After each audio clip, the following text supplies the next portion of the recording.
नमस्कार। आज की ऑनलाइन क्लास में आपका स्वागत।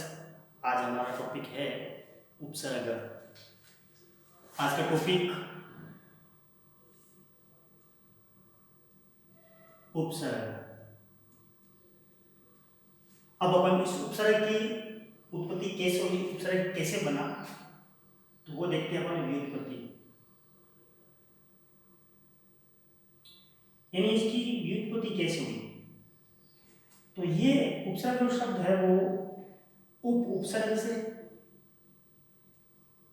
सृज धातु से, घय प्रत्यय से, इन तीन चीजों से मिलकर उपसर्ग शब्द बना। तीन चीजों से मिलकर उपसर्ग शब्द बना। अब इस उपसर्ग की परिभाषा क्या है? उपसर्ग की जो परिभाषा है वो है येषां प्रयोगः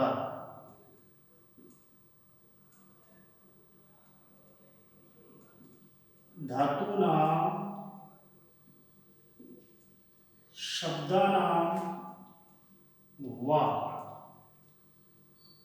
पूर्वं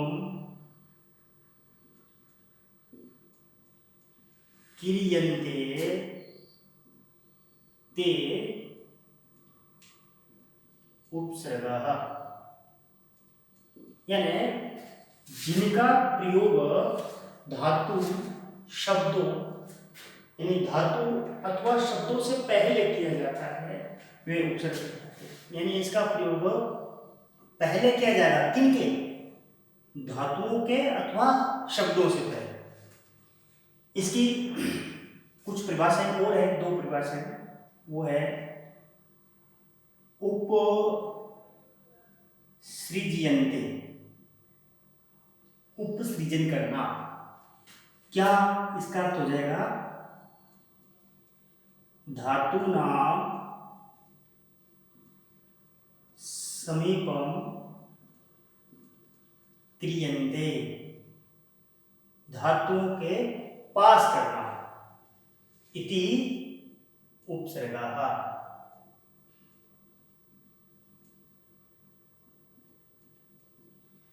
यानी उपसृज्यन्ते इति उपसर्गः। एक परिभाषा और है, वो है पर आद्यः उपसर्गः क्रिया योगे। यानी पर आदि उपसर्ग क्रिया के योग में होते हैं। ये परिभाषा दी थी पाणिनि। तो ये तो रही परिभाषा, सामान्य परिभाषा। ये एक अन्य और परिभाषा, ये पाणिनि की परिभाषा। ये तीन ही परिभाषा है। उसके बाद अर्थ परिवर्तन, अर्थ में परिवर्तन। यानी क्या उपसर्ग अर्थ में परिवर्तन करता है क्या? तो वो देखते हैं अपन। तो क्या है कि उपसर्ग का कोई अर्थ नहीं होता, कोई अर्थ नहीं होता।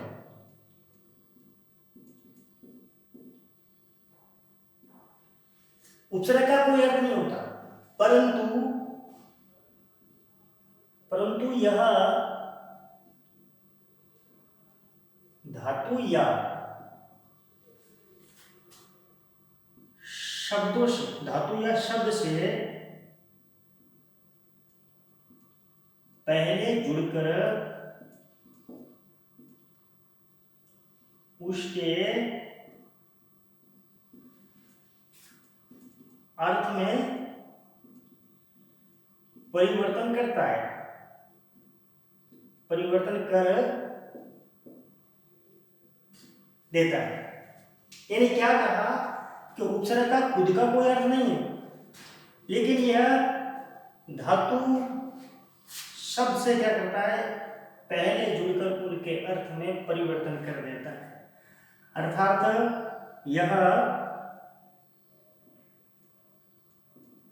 अर्थवाचक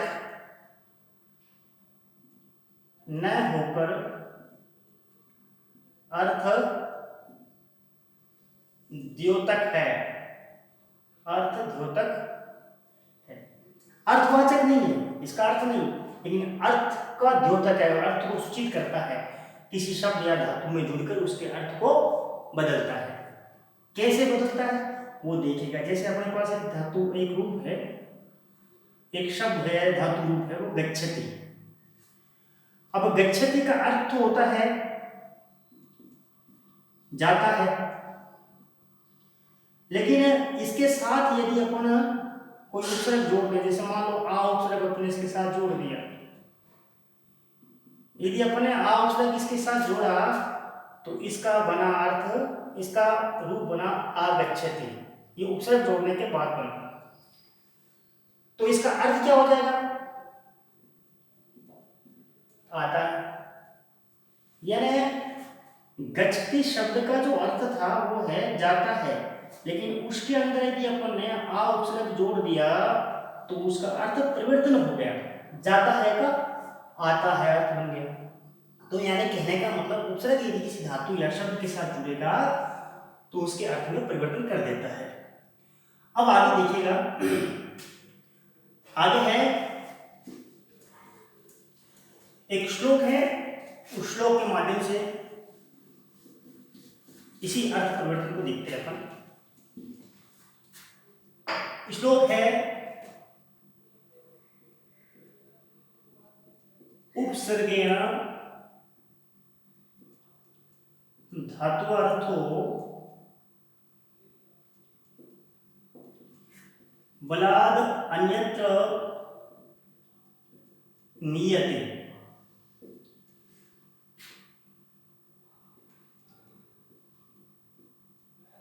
प्रहार आहार संहार विहार प्रिहारवत, ये श्लोक लिखा हुआ है। अब इसका अर्थ है कि उपसर्ग से धातु अर्थो, धातु के अर्थ को बलपूर्वक अन्यत्र नियते ले जाया जाता है। यानी उपसर्ग क्या करता है? धातु के अर्थ को अन्यत्र ले जाता है, बलपूर्वक अन्यत्र ले जाता है, यानी उसके अर्थ में परिवर्तन कर देता है। कैसे कर देता है? तो ध्यान दीजिए, यहाँ शब्द लिखा हुआ है। पहला शब्द है प्रहार, दूसरा है आहार, तीसरा है संहार,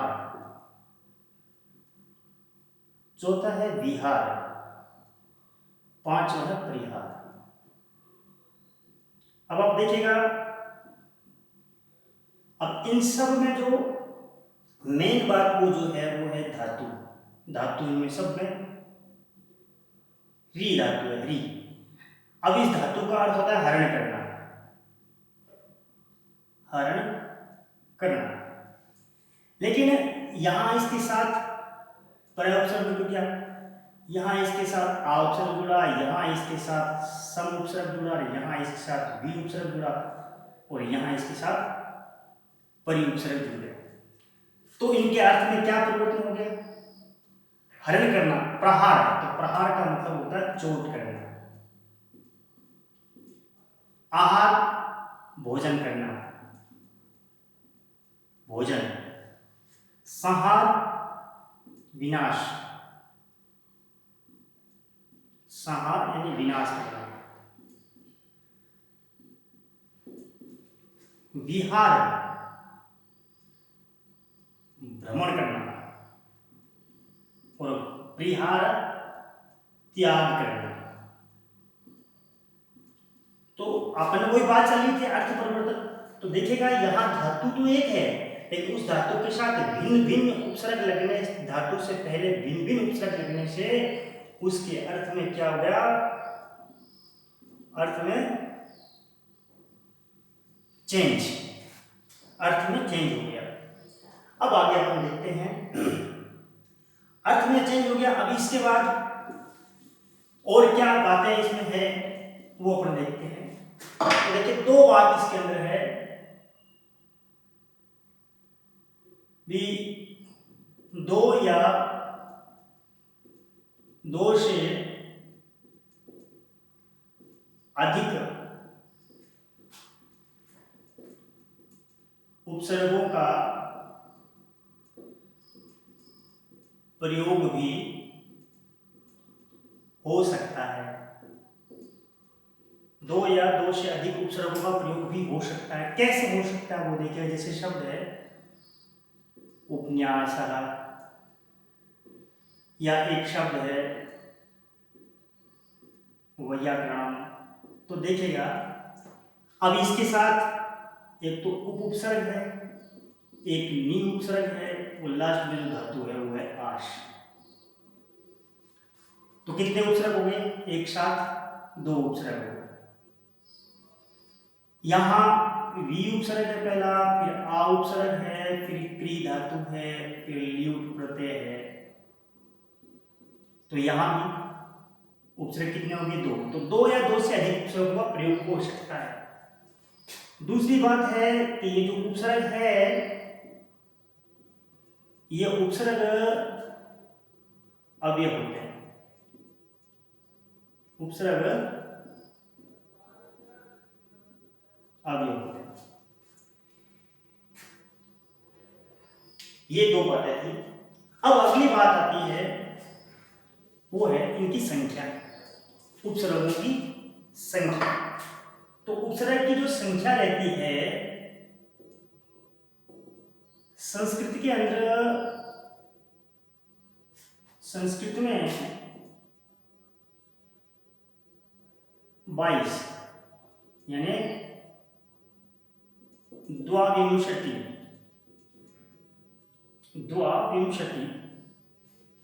उपसर्ग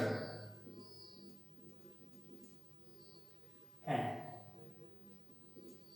संस्कृत के अंदर 22 उपसर्ग है। कितने? 22 उपसर्ग। अब वो उपसर्ग है कौन कौन से, तो उनको याद करने का तरीका देखिएगा। तो याद कैसे करेंगे, इसको कई भाग बना लेते हैं। पहला भाग, वह उपसर्ग जो ए से शुरू होते हैं, वह उपसर्ग जो ए से शुरू होते हैं, जैसे अप, औ, आ, अति, अधि, अपि, अभि, अनु। तो ये अपने पास ऐसे शुरू होने वाले उपसर्ग 8। फिर दूसरा भाग इसका बनाते हैं अपन, ऊ से शुरू होने वाले उद,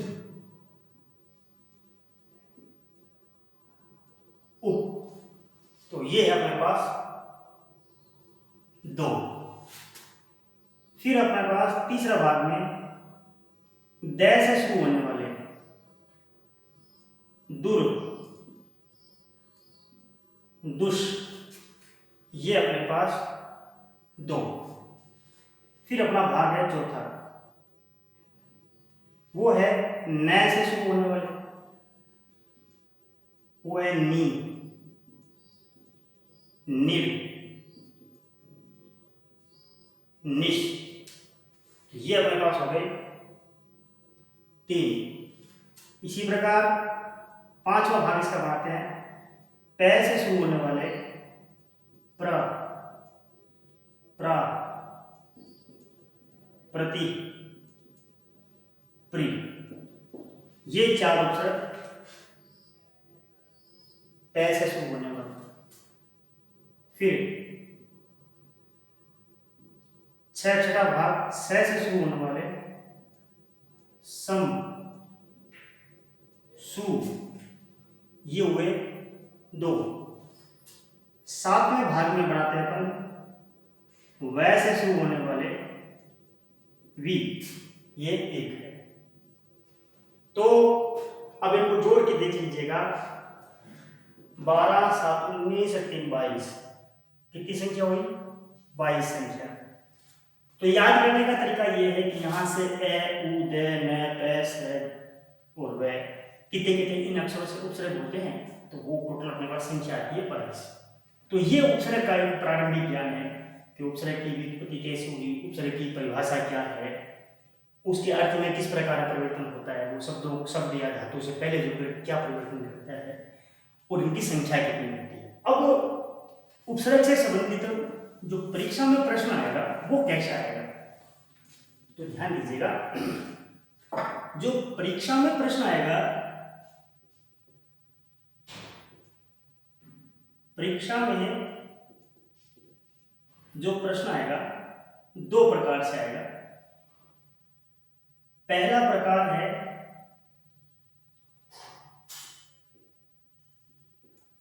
उपसर्ग के साथ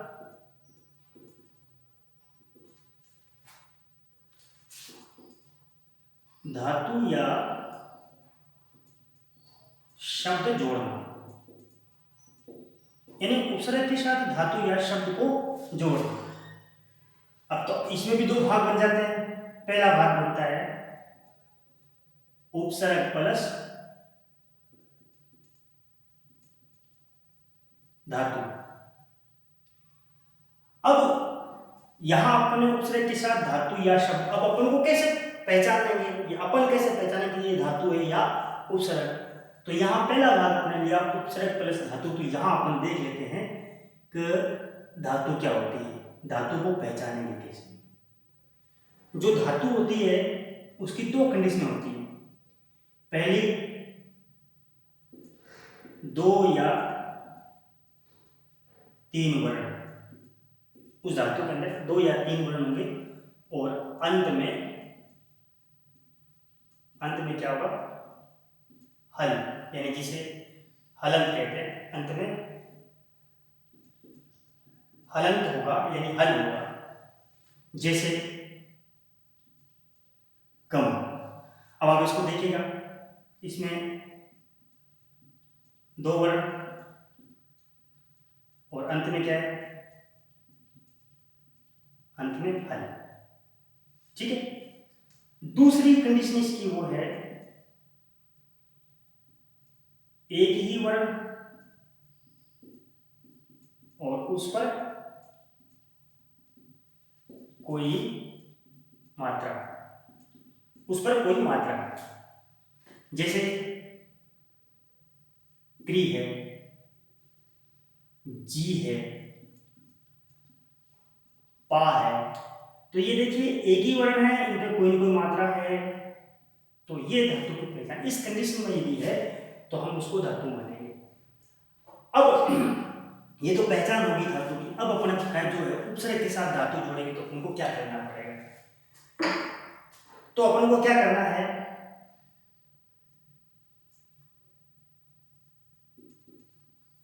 धातु का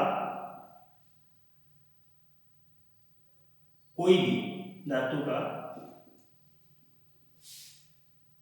भी लकार रूप लिख देते हैं, कोई भी लकार रूप लिख देते हैं। जैसे कि अब इस उपसर्ग के साथ अपन को क्री धातु जोड़नी है, तो अपन क्या करेंगे, कोई भी रूप लिख दीजिए। जैसे उप तो आया है, धातु का कोई भी लकार रूप, जैसे उपकरोति या उपक्रिष्यति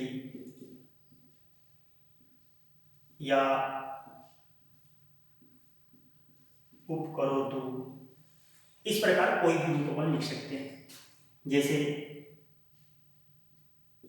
आ प्लस गम, तो आ तो उपसर्ग है ही, गम का लकार रूप लिखना है, कोई भी लिख सकते हैं। जैसे आगच्छति, आगच्छेत,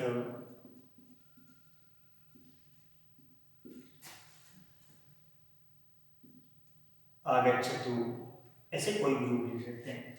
तो यानी उपसर्ग और धातु जब अपन को जोड़नी हो तो जो धातु है उसका लकार रूप आप लिख दीजिए और उपसर्ग के साथ जोड़ के लिख दीजिए, जैसा अपन ने ये दो उदाहरणों के माध्यम से समझा। अब अपना है इसका बै, यानी उपसर्ग के साथ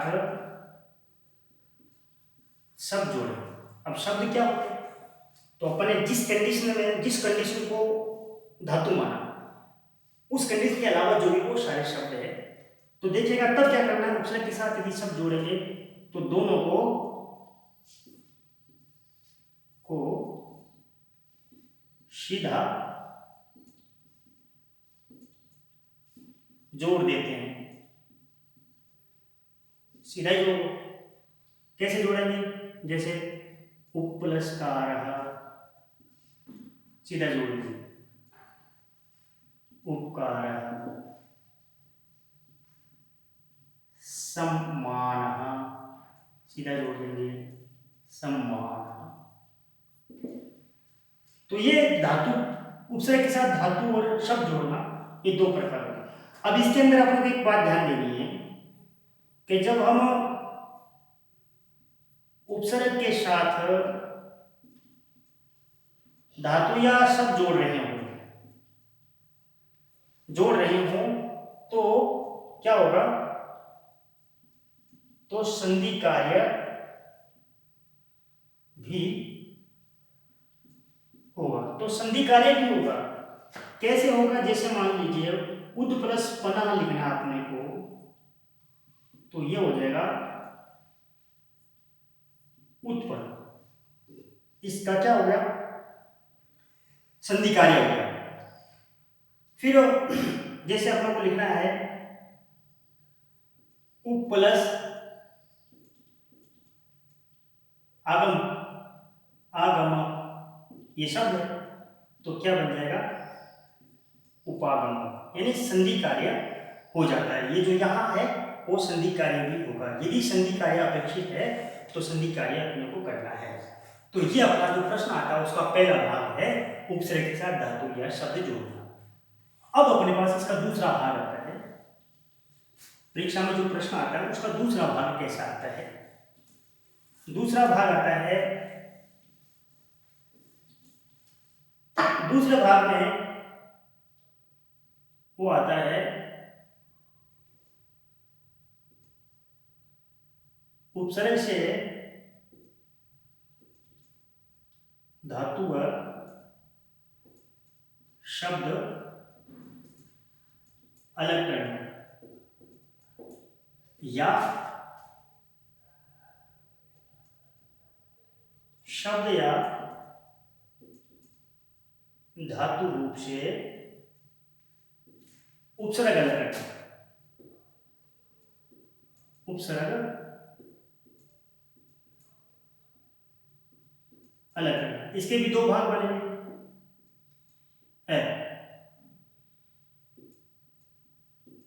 उपसर्ग से धातु या धातु से उपसर्ग अलग करना। इसमें हम क्या करना है? इसके अंदर जो धातु रूप है, उपसर्ग के साथ जो धातु रूप लगा है, उस धातु रूप में से मूल धातु निकालते हैं, मूल धातु निकाल लेते हैं। कैसे निकालते हैं वो देखिए। जैसे यहां लिखा हुआ है आगमिष्यति, तो यहां आपने को पता है कि इसके अंदर उपसर्ग टुकड़ों को ध्यान है 22 उपसर्गों में से आ उपसर्ग यहां आया हुआ है, तो उपसर्ग तो क्या हो जाएगा? आ। अब जो धातु इसके अंदर वो है गमिष्यति है। अब ये जो गमिष्यति है ये धातु रूप है। अब इसमें मूल धातु कौन सी है? गम। तो धातु कौन सी हो जाएगी? गम। तो इसको जब अलग करेंगे तो वो कैसे बनेगा? आ प्लस गम, ये रूप बन जाएगा पहले भाग। इसी प्रकार और भी बन सकते हैं। जैसे लिखा है उप धावती, यहां भी क्या है? उप तो उपसर्ग है, धावती, धावती में धाव धातु है, तो उप प्लस धाव हो जाएगा। ये प्रकार दूसरे का भाग है। अब आता है इसी का भाग ब। वो ब है उपसर्ग से ब नंबर,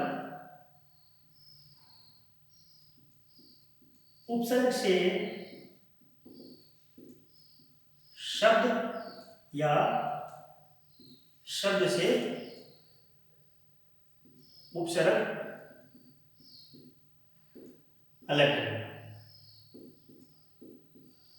अलग करना तो करना क्या है, दोनों को सीधा ही अलग कर देंगे, सीधा ही अलग कर देंगे। और यदि कोई संधि हो रखी है, संधि है तो क्या कर देंगे, तो संधि विच्छेद कर देंगे। तो संधि विच्छेद कर देंगे। कैसे करेंगे वो देखिएगा। जैसे लिखा है अभिमान, तो अपने को पता है उपसर्ग अभी है, तो उपसर्ग हो जाएगा अभी और शब्द अपने पास हो जाएगा मान। इसी प्रकार जैसे लिखा है अत्यधिकम, अब देखिएगा यहां संधि है तो अपन इसको क्या करेंगे, संधि विच्छेद कर लेंगे। जब संधि विच्छेद करेंगे तो अपने पास आया अति प्लस अधिक, तो उपसर्ग अपने पास हुआ अति और शब्द अपने पास हुआ अधिक। तो इस प्रकार से वो प्रश्न पूछेगा, सीधा ही पूछ सकता है। जैसे मान लो यहां तक अपना कंप्लीट हो जाता है, जैसे सीधा प्रश्न पूछ सकता है, जैसे दिया अत्याचार। अत्याचार इसमें उपसर्ग कौन सा है, इसमें उपसर्ग कौन सा है, तो उत्तर क्या हो जाएगा अति। तो ये उपसर्ग का प्रारंभिक ज्ञान, तो जो परीक्षा में प्रश्न दो प्रकार के आते हैं उनको अपन ने थोड़ा विस्तार से देख लिया। तो आप लोगों को उपसर्ग समझ में आया होगा। धन्यवाद।